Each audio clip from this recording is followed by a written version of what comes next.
Se le aplica la misma fuerza a 5 cuerpos de diferente masa y se observa la distancia a la cual llegaron. Los datos se registran en la siguiente tabla.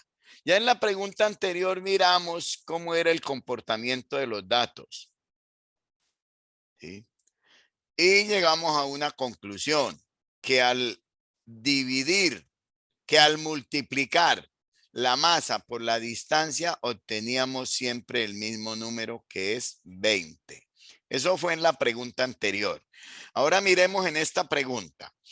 De acuerdo con los datos reportados, se puede concluir que, de acuerdo con esos datos, ¿qué se concluye? Entonces, lo mejor para acertar esta pregunta es empezar a leer una a una las opciones y determinar cuál es verdadera y cuál es falsa. Comencemos. ¿Qué dice la A?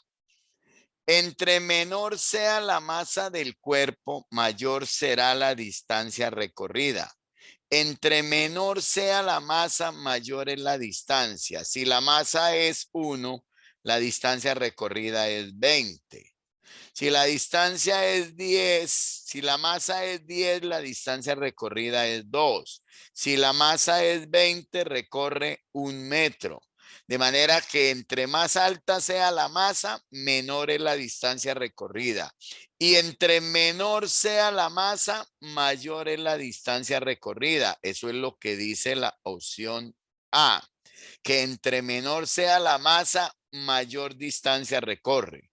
Vemos que la opción A está de acuerdo con los datos. Ahora miremos las demás. Miremos las demás. Y si no hay ninguna correcta, pues simplemente nos quedamos con la opción A, que es la única que ha resultado correcta. Si llegara a resultar otra aparentemente correcta, tenemos que comparar y decidir entre la A y esa otra, si es que resultara. ¿Qué dice la opción B? Que entre menor sea la masa, menor será la distancia. Eso no es cierto, porque cuando la masa es pequeña, la distancia es grande. No es cierto que entre menor sea la masa, menor sea la distancia. No, entre menor es la masa, mayor es la distancia. ¿Qué dice la opción C? Dice, la distancia recorrida no depende de la masa del cuerpo. Sí depende. Sí depende, porque vemos que cuando la masa cambia, la distancia también cambia. Entonces sí depende.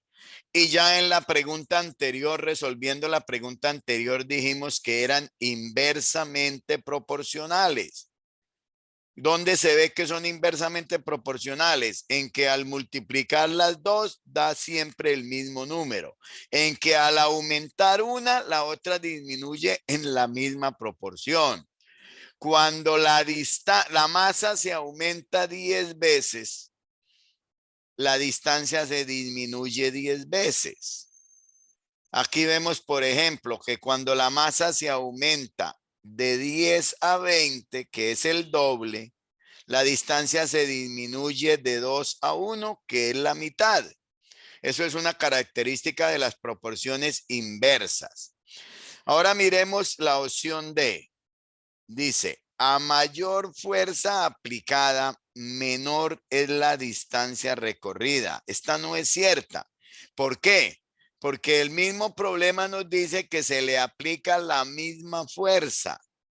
O sea que la fuerza no es una variable, la fuerza no cambia, a todas se le aplica la misma fuerza. Entonces yo no puedo decir que a mayor fuerza, menor distancia. La fuerza es la misma para todos, de manera que la opción D también resultó falsa. Por donde se mire, la única opción correcta es la A.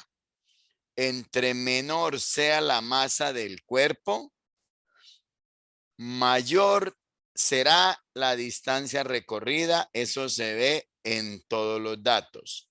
Poca masa, mucha distancia. Mucha masa, poca distancia. Respuesta correcta, la A.